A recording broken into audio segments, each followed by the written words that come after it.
21শে ফেব্রুয়ারিতে এই সিজনটা এই বছরটা ভালো যাবে, কারণ এই বছর তো নতুন সরকার আসছে। এবার তো আশা করছি আগের থেকে অনেক ভালো হওয়ার কথা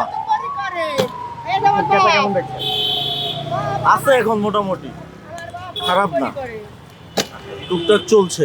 21শে ফেব্রুয়ারিতে এই সিজনটা এই বছরটা ভালো যাবে, কারণ এই বছর তো নতুন সরকার আসছে, সব কিছু নতুনভাবে হয়েছে, সবাই ফুলের শুভেচ্ছা জানাতে যাবে। কিন্তু সবাই ভাবতেছে একটু বেচা কিনা বাড়বে, বেশি হবে। ভালো বিক্রি করার আশা, কিন্তু বাকিটাও উপর আল্লাহর ইচ্ছা। কেমন যেহেতু রোজার মাসে একটু এমনি তো ফুল টুল কম চলে, তো দেখা যাক, সেটা হলো উপর আল্লাহর ইচ্ছা আর কি। আর আশা করি যে ভালোই যাবে, যেহেতু নতুন সরকার আসছে গভর্নমেন্ট। রমজান মাস হিসাবে ভালোই চলছে, তো আশা করছি যে সামনে আরও ভালো হবে। আমাদের দেশের একটা পরিস্থিতি ভালো, সব ভালো। সামনের বছর আশা করবো যে আরও ভালো হবে ইনশাআল্লাহ। এটা কেমন দেখছেন?